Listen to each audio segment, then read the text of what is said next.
Blog Talk Radio.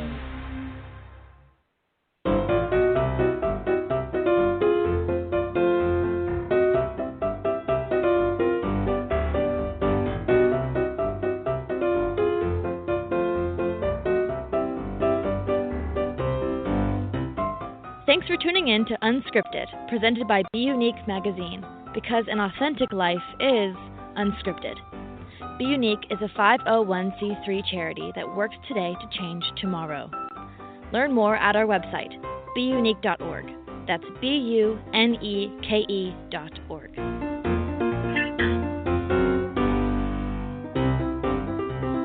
Did you know that bUneke is a free, non-profit publication?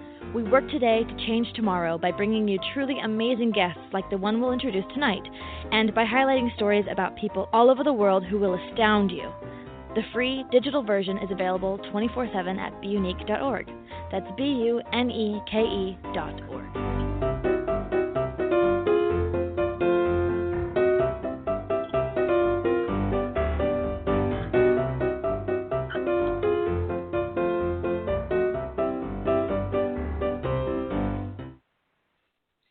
Welcome, everybody. My name is Mary Brotherton. I'm your host for tonight, and my co-host is Jennifer East. We're with bUneke Magazine and bUneke Unscripted. Our guest tonight is the internationally renowned marine life and wildlife artist, because I saw something on your website that we're going to talk about soon. Wyland. He is one of the most celebrated and recognized artists of the 20th century, in my opinion. He paints, sculpts, he's a writer, he's a photographer, but what drew us to him is his philanthropy. I found out that he's also a filmmaker.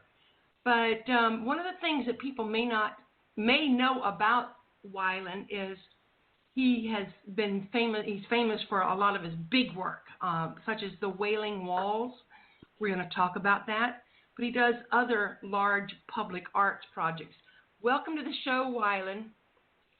Yeah, hey, nice to be with you, ladies. And, I'm just here at my studio here in Laguna Beach, California. I don't know if you guys have been there. It's such a beautiful little town. It's an art colony as well. And it's also where I painted my very first of the 101 Wailing Walls.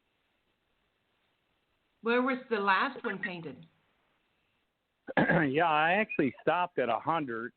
Took me 27 years to paint 100 of these ocean murals around the world in 18 countries and throughout the U.S. So I did the last one in Beijing for the Cultural Olympics. I'm the U.S. Olympic artist. So that really worked out well. And then about 3 months ago, Eddie Vedder from Pearl Jam, and I painted my 101st ocean mural featuring the J-Pod of orcas and life-size on the Edgewater Hotel in Seattle. Very cool. I didn't know. And that was a lot of fun. I didn't. And know how he long was did that take to do? That one took 3 days, and I paint pretty fast, and when you work for free, you got to work fast. I did all those murals as my gift back to communities in cities around the world. And I just felt, that, public art could play a very important role in conservation, that not everyone's going to get a chance to swim with a whale like I have. And if I could depict these great giants life-size on the sides of buildings, I could raise awareness and possibly cause action towards conservation of our oceans. And, it's been a great project. I can't imagine that you're able to do that in 3 days. I was going to say, that's I'm insane. fast, too, though. And, if it's a bigger wall, I just use bigger brushes. And Eddie Vedder, to my surprise, he told me he'd done some graffiti in his early days. He actually was pretty good with a spray gun. I was impressed. And what we did is, he jumped on the scaffolding with me, and we painted a 30-foot male orca. And, his wife came out to watch, too, and his 2 daughters. So I said, well, why don't I add them to the mural? So I painted V pod, the Vedder pod. We created our own pod of orcas on the side of the building, and he was so stoked with that. He just couldn't believe it. Can we see the work on your website? Are we able to see that on your website? Yeah, or you know what? Okay. It's funny. If you guys just go to Wyland Facebook, it's the first or second thing up there. You can actually watch a short film that Park West did, and it's beautiful. It's about 6 minutes, but it's the whole wall in a little short documentary, and Eddie Vedder's tremendous in it. You know, he said that he compared it to, recording with, great musicians and playing live with these bands. He was invited in, to paint the wall with me, and he said it felt very much like that. So if you guys go to Wyland Facebook, I hope you all will, and check it out. You'll be able to see the progression and see the entire wall finished in 3 days. It's a pretty good sized wall, and the difficulty is that it actually hangs out over the water, over Elliot Bay, and you could actually see the orcas from the scaffold. So the orcas may be able to swim by and see themselves depicted life size on the side of the Edgewater Hotel. That is really, really cool. I'm actually gonna. My son lives in Seattle. I'm gonna have him snap some shots for me and send it. Yeah, it's a pretty famous hotel. It's where the Beatles used to fish out the window, and Led Zeppelin threw the TV out their window. You can fish from your window at this hotel. And a funny story is, after I did the mural, I was getting ready to leave the hotel and get on my ship, Norwegian Bliss, which is actually right there at the Port of Seattle, right next to the Edgewater. And it's a ship that I had painted, the entire hull of Norwegian Bliss. But anyway, I was getting ready to leave, and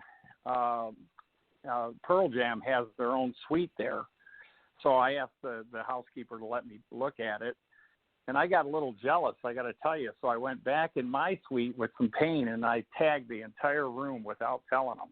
I just painted the bathroom had red walls, so I painted a giant octopus just wrapped around the entire bathroom walls, and I did a 20-foot orca breaching across the living room. And so I made my own Wyland suite. Well, I didn't tell them. I just got on my ship, and they went dark for about 5 days. And finally they got a text to me in Alaska, and they said they love it. And I now have a Wyland suite at the Edgewater. Good for you. That's so cool.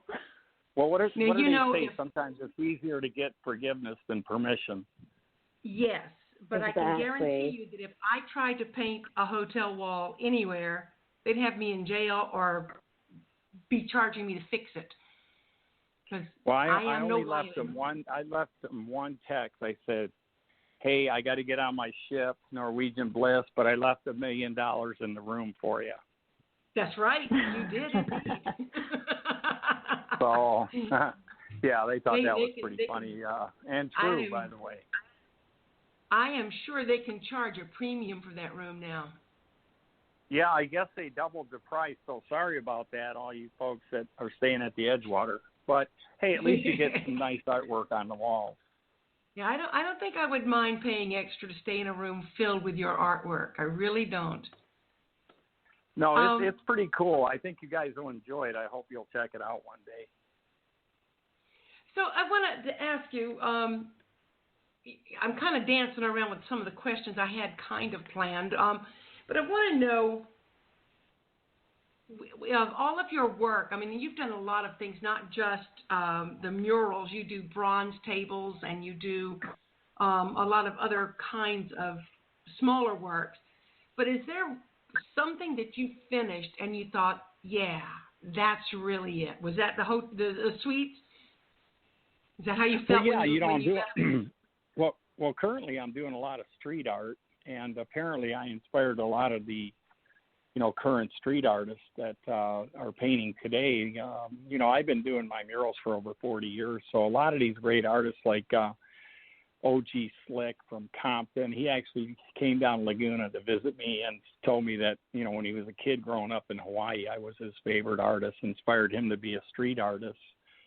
Well, I thought to myself, well, why am I not doing street art on canvas, fine art? So he showed me a few tricks. I went down to his place in Compton and did a little bit of graffiti, and we're going to paint some murals. We already did paint 3 at the Ohana Music Festival in Dana Point a few months ago, and man, the guy's a ripper. So it was, I was really honored to hear that. So street art, I majored in sculpture, so my plan is to do 100 monumental sculptures in 100 great cities.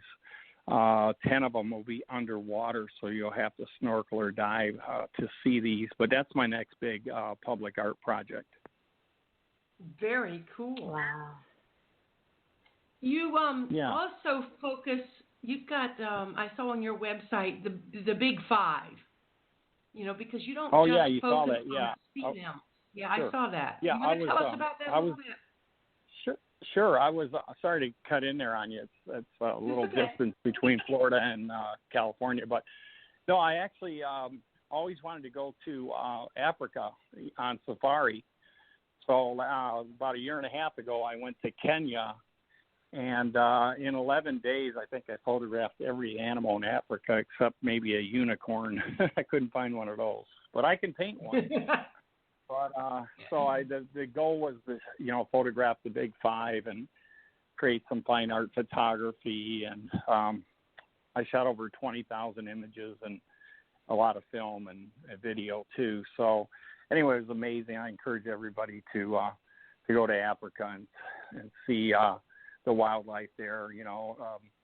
Who knows how long it's going to be around? The way it's going, but it was spectacular, and you'll see a lot of that appearing in my paintings and sculptures, and maybe some of the street art that I'm doing, today.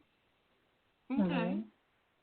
Now we've talked about your big art, because I know that a lot of our listeners may not know this. In addition to the Wailing Walls, which is one of the I think it is the largest public arts project so far.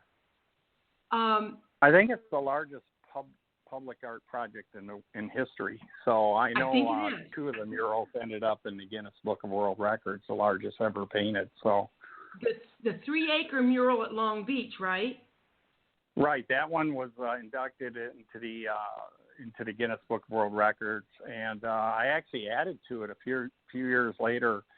I always looked at the top on the roof of the round, the sports arena, and I said, I want to paint the earth up there. So on Earth Day, I kind of hit up the mayor of Long Beach, Bob, and I said, hey, tomorrow's Earth Day. What do you think if I paint the largest earth on Earth up on top of this building? He says, that sounds good. I go, is that an approval? He goes, I guess so. So we brought up 4,000 gallons of paint up on the roof, and in a 24-hour marathon, I painted the largest portrait of Earth, a view from space, the blue marble. And, that was quite a marathon. And, if you go to Wyland YouTube, you can see a lot of these things like that. I also paint underwater. I do the actual painting under the sea, I did a painting of Jacques Cousteau in the Aquarius in the Florida Keys at 70 feet below the surface. I've never had to get a real job, you guys. I've been an artist since I was 4, and I had a first grade teacher kind of caught me drawing in the back of the class, and we drew together for an hour, and she said at the end, Wyland, you could be a great artist, and that really inspired me. So that's why really with my foundation, we try to really put a lot of light on young people and kids and encourage them whenever we can. I can understand that. It's so important, because a lot of children don't understand if someone says, they don't understand criticism. No, and 2 questions. For the environment, I always say if you want to protect the environment today, talk to us. If you want to protect it for the future, we need to get our youth, get our kids involved, And so the Wyland Foundation, really our primary focus is passing on everything we learn, all our knowledge, art and science, and putting it in the hearts and minds of our youth. And we've been doing that 26 years now. Wow. Wow. You mentioned that you worked with Eddie Vedder and you also worked with O.G. Slick. Do you usually get someone to help you? Like when you did that big the earth on the top of the sports center in 24 hours, how many people does it actually take to create one of your big masterpieces? Well, generally, I do all the painting. That way I don't have to fix it. So, I love it. So I love to do all the painting, but I have an army of volunteers that crack open the paint and hand it to me so I can throw it or Gotcha. Spray it or roll it or whatever. So, I the whole Whaling Wall project, a lot of my public art is really about how the volunteers came together to gift this public art to communities, and they're really the backbone of my my public art that I've been doing for over 30 years now. So the volunteers, a big salute to them, and I'm a volunteer too. I just feel it's important that when you have a cause that you care about, you need to make it happen. That was my vision, that art could play a very important role in bringing awareness and causing action for the problems that we face with, for instance, the plastic, the oil spill. That really pissed me off, to say the least. I was so mad about that oil spill in New Orleans that I wrote 60 original songs, and I created a blues album called Blues Planet, 3 of them. We recorded 48 songs in 5 days, original blues songs, and 3 documentary films. Now, can we buy those albums? Yeah, absolutely. It's called Blues Planet, and you just go under Wyland. Wyland. It's my band actually is an all-star band with Taj Mahal, and all the great legends of blues are on this thing. John Clary on piano, Rod Piazza and the Mighty Flyers, Nick I from Common Sense, Willie K, Amy Gilliam, 38, Alfio Marcellus. I mean, my horn section was like all-star horn section. We had 12 horn players on that record. Wow. And it was cool because, I wrote all the lyrics, all the music, and then let the band do their thing. And it was on the anniversary of the Gulf oil spill that we recorded it. So the band and I were really feeling, this music. And it could have been really corny, but it's not. It's really good blues. So Blues Planet, guys, if you want to try to, it's in most of the places where you buy music. Okay, I want to check into that because I do like me some good blues. Well, and what we can do, Wyland Records. Wyland Records, okay. Mm-hmm. And we'll go ahead and make sure that we have this information. We have our listing on the podcast, so people can actually go and click right away and check it out. So I'll make sure that those links are all available. Play some. If you guys are just recording this now, or I don't know if it's live, but you can scoop some up. There's a song called Little Ocean Pearl that you'll love, and a lot of these songs have a music video that I created, on the Wyland YouTube. So. Okay. So we'll make sure we have links to those as well. So I'll get the YouTube as well. Yep, we can find those. Yep. Wyland, we will make sure. What is the smallest piece of art you've ever done? I did some stamps for the United Nations to raise awareness about the International Year of the Oceans and water. So I've done some small things like that. The UN is actually our official partner in the Wyland World Water Pledge, where we're trying to inspire all 7 billion people to be water wise. So, what I try to do is think as big as I can, because I remember when Disney said, if you can do it, if you can dream it, you can do it. And that inspired me to think big. And I've always tried to think big. It takes just the amount of time and energy to think small. So why not go as big as you can? I agree. I do agree. I actually want to ask you a little bit more about that water pledge, but we're going to take a little break because I've got to get a drink of water. Cool. Just hang on one second. I'm going to click a little button over here, and we'll be right back. Okay, sounds good. If you like the show tonight, let us know. Call 321-417-4309 or email mary@bUneke.org to ask how you can sponsor the show. It's simple and doesn't have to cost much at all. Visit bUneke.org for even more details. That's bUneke.org.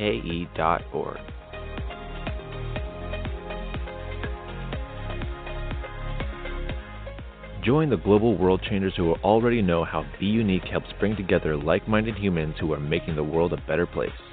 Read the magazine and blog posts, watch our videos, listen to our podcast, and visit our social media from one location, and let's work together to change tomorrow by finding solutions today.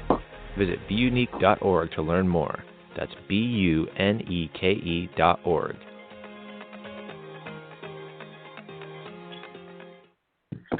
Welcome back. Jennifer and I are here with conservationist, artist, musician, filmmaker. I think the man's got more hats than I do. Wyland. He is the man behind the Wailing Walls, one of the biggest public arts work in history. And Wyland, I'd love for you to tell our listeners about your water pledge, World Water Pledge, and how everybody can get involved. Well, it started out that we were working with the mayors in America to encourage the citizens to conserve, protect, and respect our water. You know, water is going to be the most important issue of the 21st century. It is.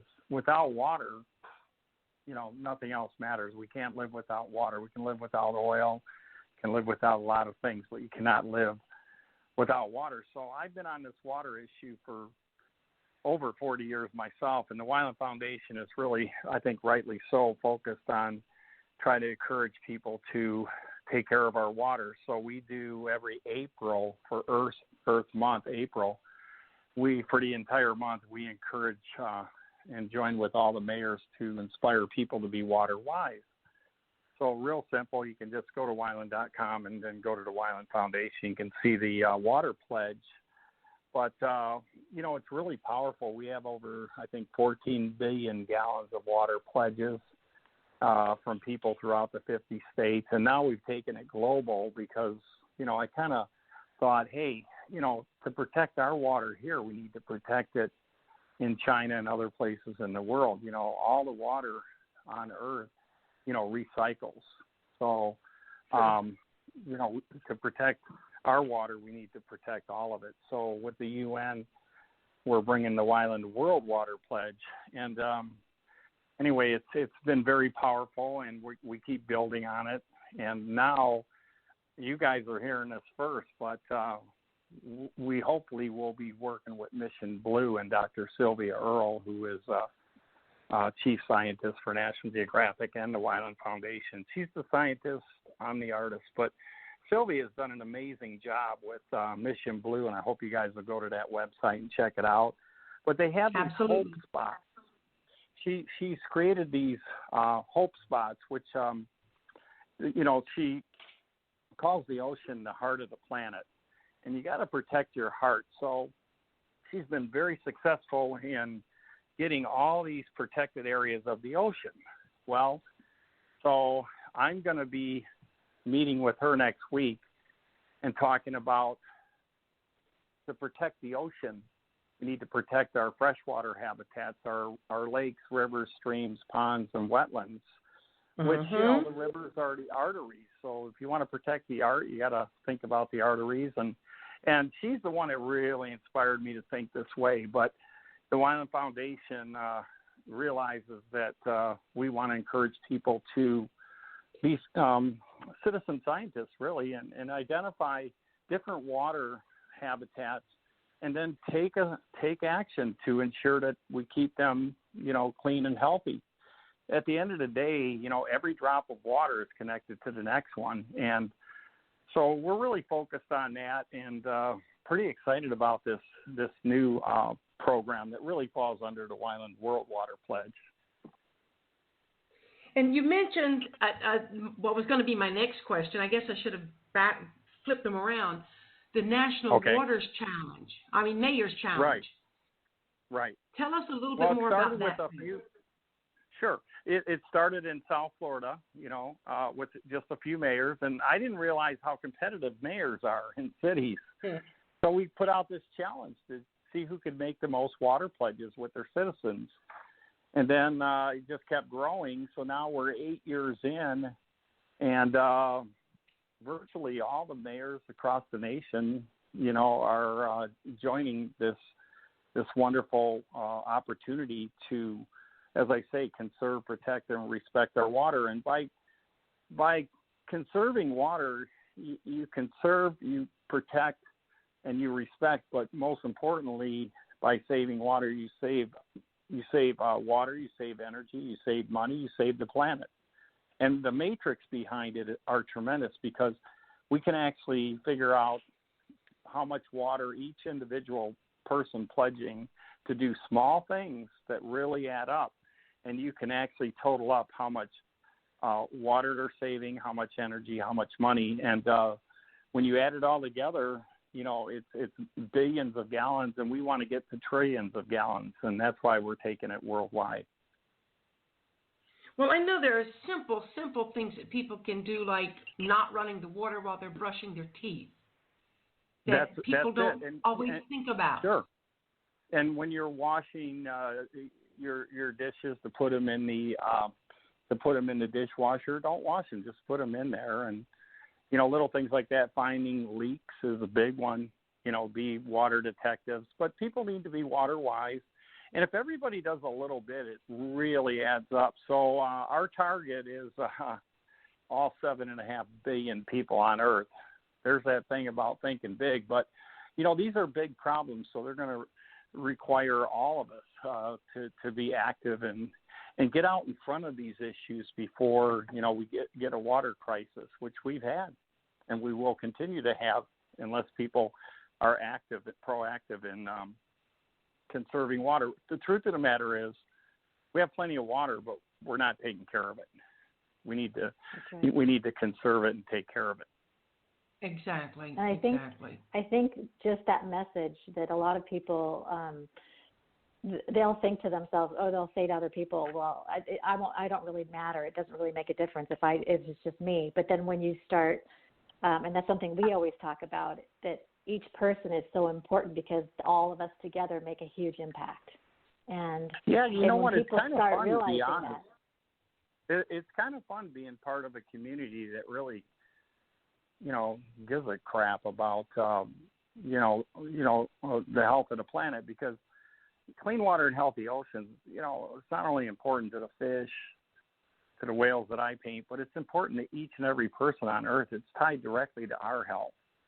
And, it's not getting any better, but there is some positive stuff here, though. And I'm a gentle environmentalist, guys. I'm not a screaming lunatic. I'm positive. I think at the end of the day, we've got a lot of positive things. Our air is cleaner today than it was with the EPA and other great organizations. Our water's cleaner. The land is better. It's not perfect. We got a long way to go, but for America's part, I think we're doing pretty good. And there's some other countries that are even doing better, and there's a lot of countries that are doing worse. So what it really needs is it needs a global effort to empower people to be ambassadors for a healthy world for all of us, and not be selfish. Exactly. We actually I feel like sometimes we're in the same boat with you. We try and keep everything on a positive note. Because I feel like, screaming and yelling at people and going that way sometimes irritates people even more. But if we can show them how to be better humans, and how. If you want something to be sustainable, you're exactly right. Then make it fun. Exactly. If it's not fun, it won't be very sustainable. No. Right. And you're making it beautiful and fun. So it's like you said, when people, I feel like when they learn and they get to know it, it makes decision making so much easier. So totally. So plant those seeds in the hearts and minds. I love the kids because when they learn something and they go home and tell their parents, hey, if you turn that off when you're shaving or brushing your teeth, we can save this much water. And they come up with the facts now. I mean, you can literally check out the Wyland National Mayor's Challenge for Water, and it kind of runs down how much water you're actually saving by pledging to do these things. Well, if the kids come home with it, they're the most powerful ambassadors. Our generation, they might not listen to me, but they will listen to their kids. Definitely. Exactly.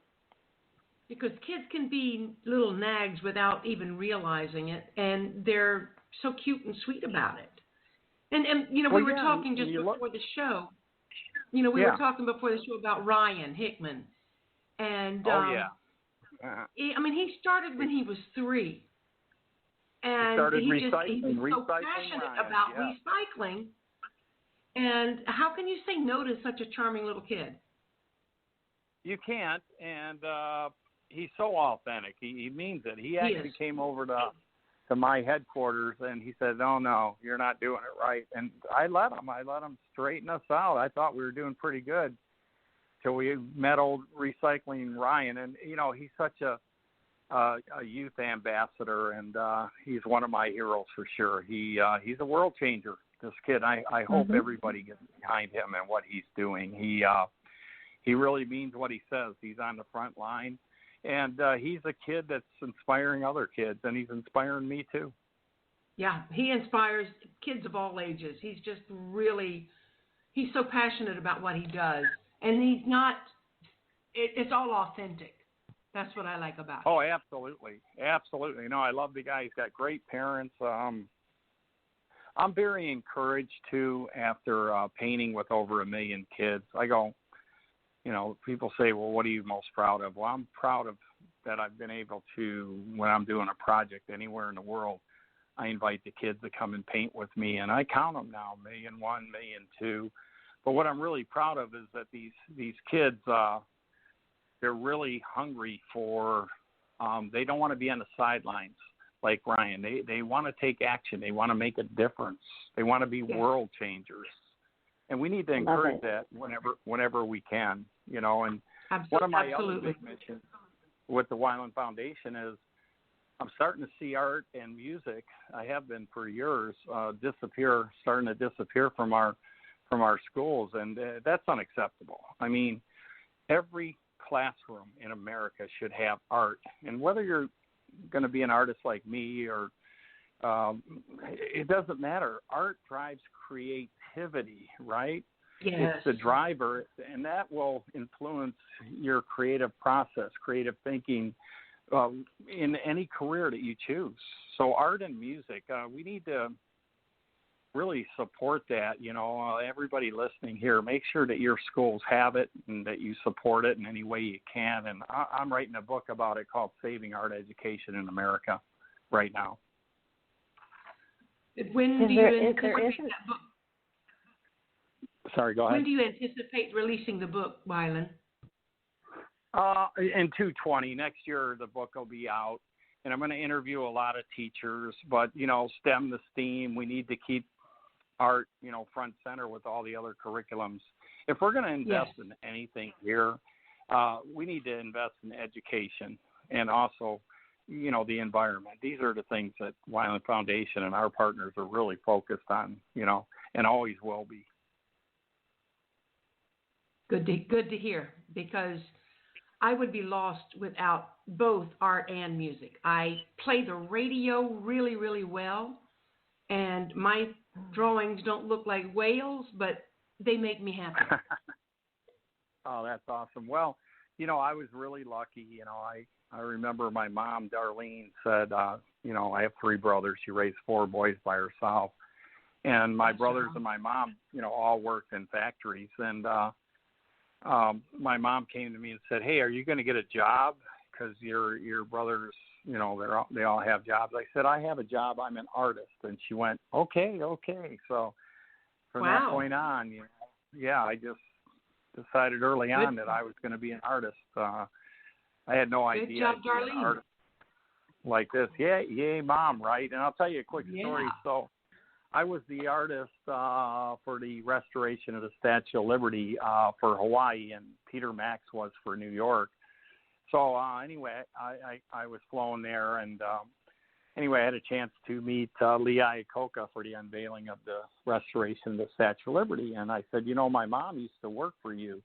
You know, he was the, you know, of course, the chairman of Chrysler. And he goes, "Oh, really?" I said, "Yes.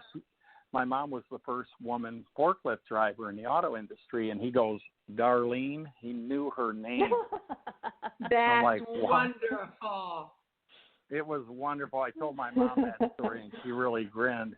She's like, "Really?" Oh, that's good awesome. to be memorable. That's a great Yay, story. Darlene.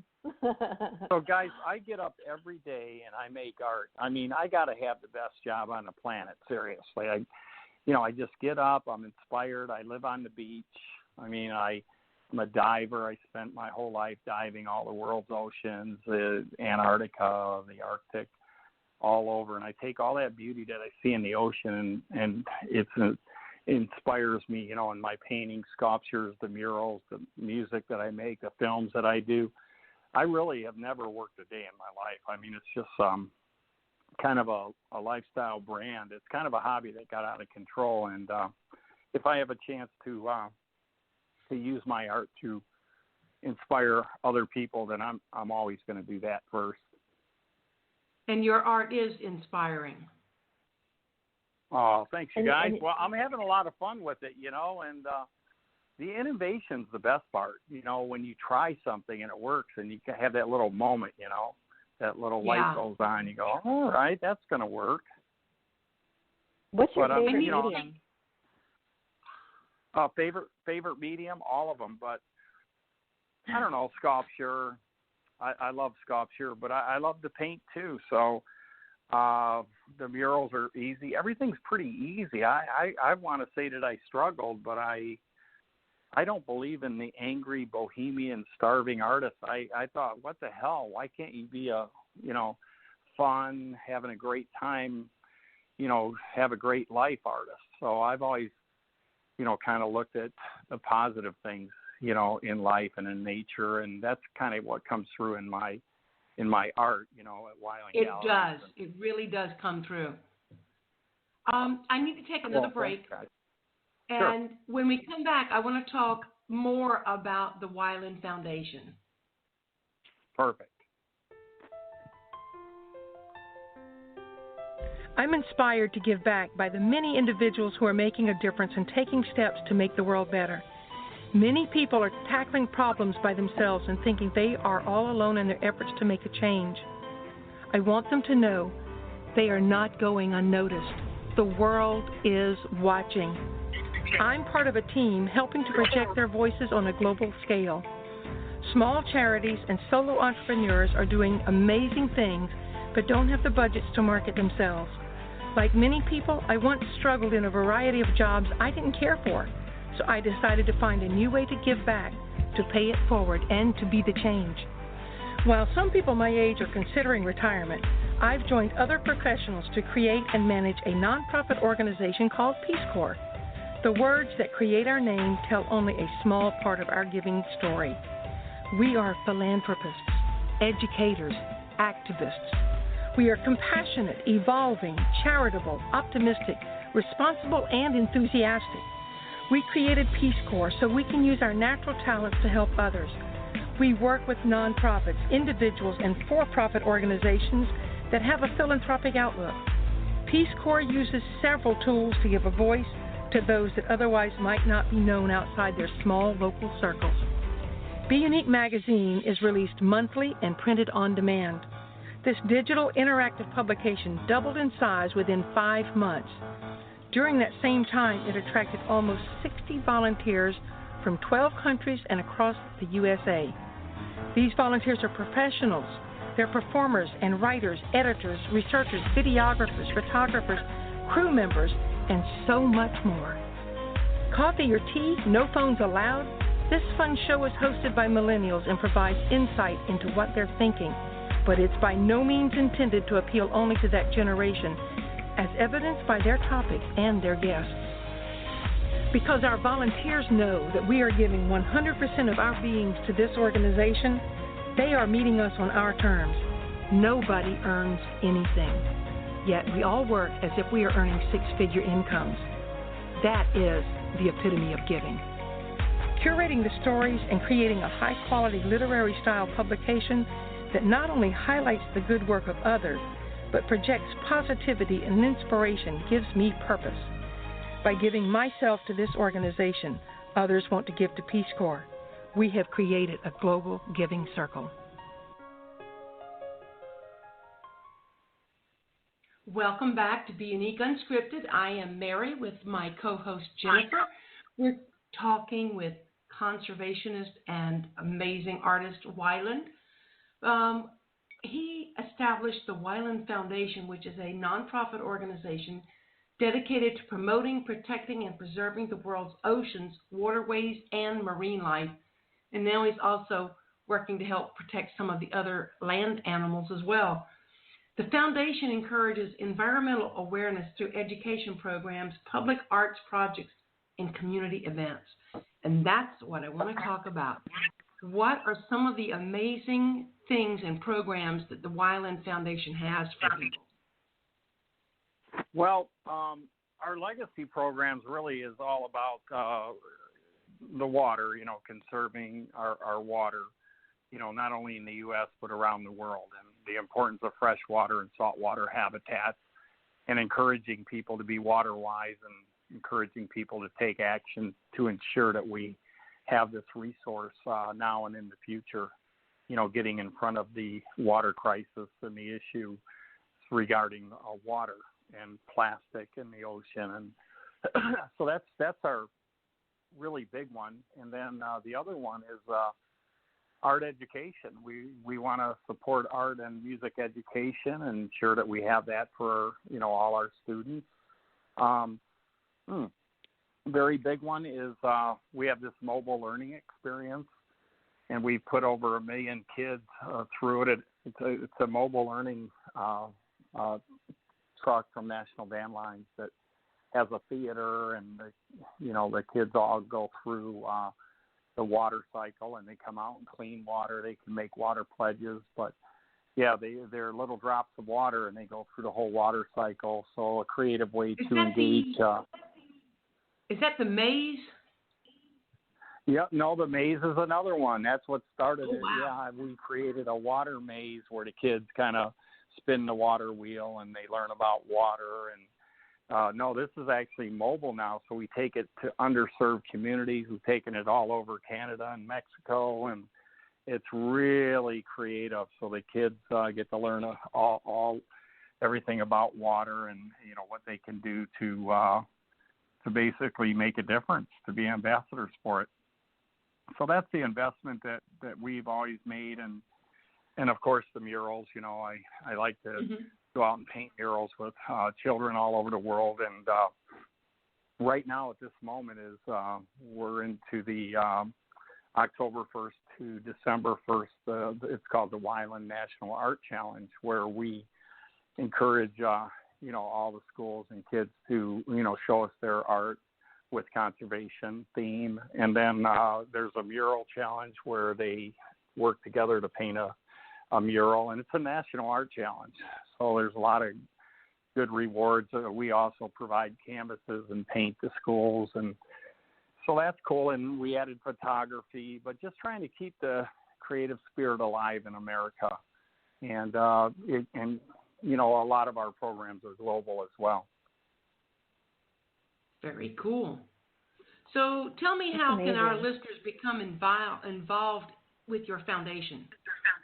Yeah, guys, we would love to have you. Just go to Wyland.com, WYLAND.com, and find my foundation. It's really easy. It's all right there.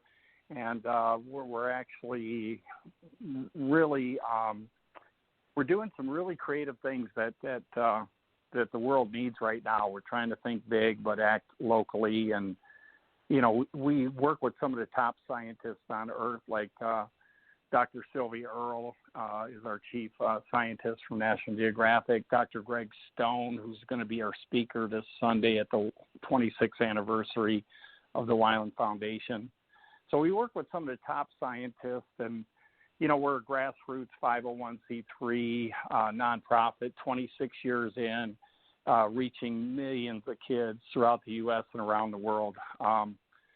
We're really making a lot of headway too, encouraging people like Ryan, who's one of our ambassadors, and others to really put their voices together to make a difference out there. So if you guys want to support the Wyland Foundation, we'd love to have you. You mentioned your fundraiser coming up later this week. Is there still time for people to get in and to attend? Yeah, if you guys... And that information is on your website, too. Sure, we'll find a spot for you. We'd love to have you.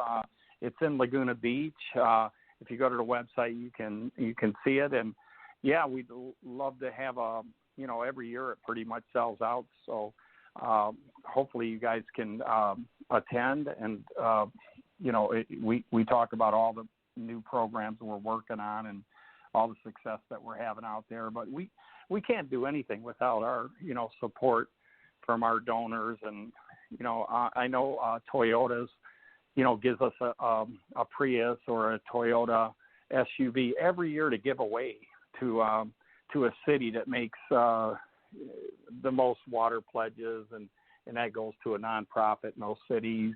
We really are a small but mighty nonprofit that really does do some really important work out there, and that's what a nonprofit should do. You should find your niche. Ours happens to be art, conservation, and community. I noticed when I was looking on your website about your fundraiser that the organizers are encouraging people to dress in a casual, dressy style because they're doing something down near the water in the morning, and then you're having the gala toward the evening. Is that correct? Yeah, every year we do a whale watch. So I lead a whale watch with Dana Wharf. So we take people out on the ocean to see the whales, and it's really a great experience all the way around. And it's this Sunday, so if you guys want to join, but if you can, I would enjoy hearing from you, and would love to have you guys join us on some of our campaigns as we continue this foundation for the next 25 years. We'll definitely be following you, that's for sure. So, well, and I'm going to follow you guys too, because you guys have a lot of heart, and what a great nice group you guys are to have me on. I think we're kind of going in the same direction. It's a lot more fun when people do it together, isn't it? Absolutely. Definitely. It really is. Well, you guys are awesome. I can't wait to do this again. Maybe we can talk next year. Yeah, I'd like that. I know your fundraiser helps with conservation efforts, but can you tell our listeners how exactly, what exactly do you do? Do you take the money you raise at your fundraiser and give it to other organizations? Or do you do some of the work yourself? We create parks and cities that are water-wise parks. I personally, with my art, support on the average of 2,000 organizations and individuals, groups and individuals each and every year. I have done that for over 35 years. Wow. We're all about the giving aspect of this.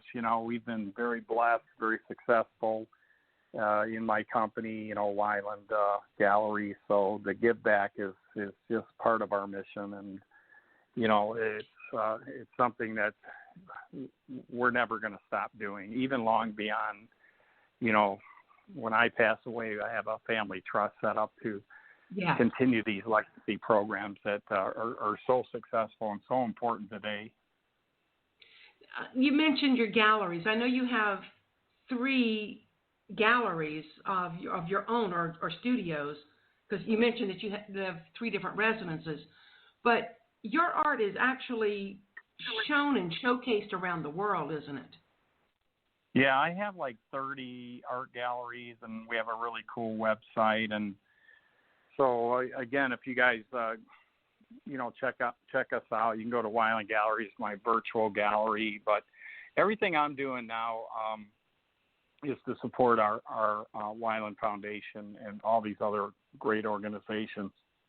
But I truly believe that the work we're doing is going to be a legacy for water, also Absolutely. a legacy for ensuring that we have art in our schools, and a legacy for these millions of kids that we've reached so far. And, everybody says, well, are you really having an impact? Well, I mean, a week doesn't go by where some kid who's now a marine biologist or an artist that's out there, or a teacher that just says, I was inspired by you, growing up, your mural, your art, you can't ask painting, for more. Golf. No, that's I have so much pride in that. And whenever I see a kid in the gallery, downstairs or wherever I go, I put light on them, and I try to inspire them. A lot of the kids bring their artwork to Wyland Galleries to show me their work. And by the way, some of these kids are better artists than me. I may be out of a job pretty soon. I'm seeing some really great artists, really smart kids like Ryan. He's a perfect example. I don't think you have to worry about that, though. I think your work speaks for itself, and it's absolutely gorgeous. And I'm hoping that everyone, I did put the video that you were talking about on Facebook. I did put it on our Facebook, and I definitely, I feel like everybody needs to check it out. And I think you're an angel. You're an earth angel, like a warrior earth angel. Well, listen, God, that means a lot to me. And I did write a book for artists called Don't Be a Starving Artist a couple of years ago, and it's free to every artist in the world. And in the beginning, it says, start with kindness. Be a nice person. Be a good human being. Because sometimes, in art, if you get too big, you get a big head, whatever. So I said, this is basically my tips on being a successful artist in the 21st century. The book ends with the last paragraph is, if you have your family and your friends and your health, you have everything. Be grateful. Be grateful. It's that simple. Mm-hmm. Life's great. Mm-hmm. Is there a lot of crazy stuff? Yeah, turn the TV off and immerse yourself in the outdoors. Go outside, walk on the beach, jump in the ocean, It recharges your DNA. Turn off that news for a while. Quit drinking the Kool-Aid. Get out there and enjoy yourself. Life's beautiful, and so lucky to, be alive. And I think it's the greatest time in history to be alive, because you can be a world changer. You can make a difference. You just have to decide that you're going to do that. Yes, indeed. It's almost time for our show to end. I want to know, though, is there anything else that we've covered a lot of material tonight. But is there something that you would like for our listeners? Thank you. Something else you'd like for our listeners to know about you, the foundation, your fundraiser, or conservation in general before we go? Well, I would just say it's not all about me. It's about us. We're family now, and everybody listening to your show, you guys, go to my website, send me a little note, be a friend on Facebook, and God, let's work together for the big picture, which is, a healthy, beautiful planet that we all want to be part of. And let's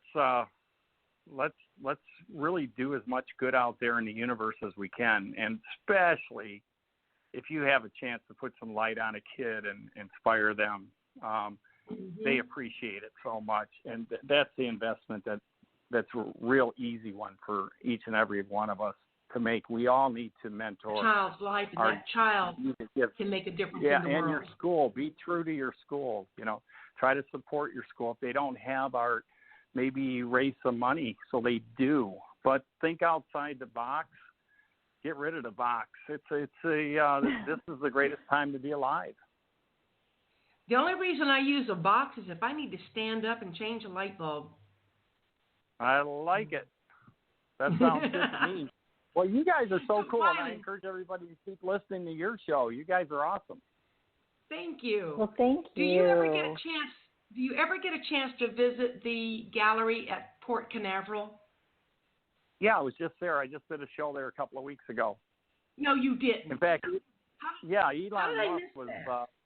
Elon Musk was launching a rocket there couple years ago, and one of the guys from the Backstreet Boys, I won't say who, but he's from there, and he said, "Hey, Elon wants to come to your show. He may pull up here." And I said, "That'd be great, because I'm a big fan. The guy's a genius, and he's coming up with so many ways for clean batteries and things like that." So I guess he pulled up there, and there was so many people. He said, "Oh no," and he just said another time. But anyway, that's a little tiny gallery there at Fish Lips. But Port Canaveral, we have them at Disney.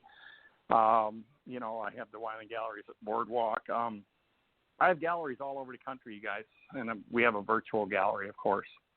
Well, we're in Central Florida. So if you're ever at the one in Disney or Port Canaveral, I would like for you to let me know. You've got my phone number. Text me. Well, I've already scheduled it, so Karen, my assistant, can let you know. And they're already scheduled for next year, and I am going to be, I believe, the official artist for the Disney International Art Show this year in 2020. Very wonderful. Cool. And Wyland, I will tell you, if you ever want to get to NASA, give me a call. I got connections. I will. I'm a big fan of NASA. In fact, I want to be the first artist to go up in space and see that view that I painted on the top of my largest mural of the Earth, the blue planet. Let's do it. Let's make that happen. And if all people, you deserve it. I would be out there cheering for you to take off. I used to work for United Space Alliance. Hey, United Space Alliance people out there. And I worked on the Ares 1X rocket. And I'll tell you what, it is the most exciting place to be when, to be involved in that. And I would love to see you up there, because you would be speaking for all artists. Well, I would certainly represent up there, that's for sure. All humankind. I would definitely come back and be inspired to share that view and vision with the 7 billion of us that might not have that opportunity. So put me on the list. I'm ready to go. Awesome. Yep. Well, I can't wait to hear how things are going, and when you have some news, have your publicist share it with me. We'll put it on our website. Anything that you want us to share with the world, we'll do it. Well, I appreciate you two so much. Thanks for checking in with me here at my studio, and to all the people listening, thank you for collecting my art. I don't have to get a real job now. Don't quit. I love it.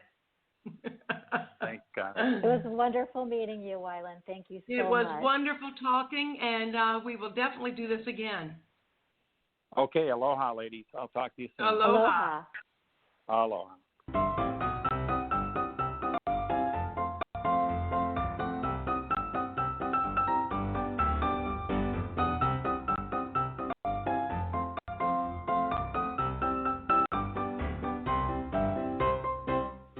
Thank you for listening this evening. We're happy you chose to spend this time with us, and we hope you learned as much as we did. Be sure to come back the first and third Thursday of each month for more exciting guests, and if you'd like us to invite you or someone you know to speak right here, just go to bUneke.org and contact us there.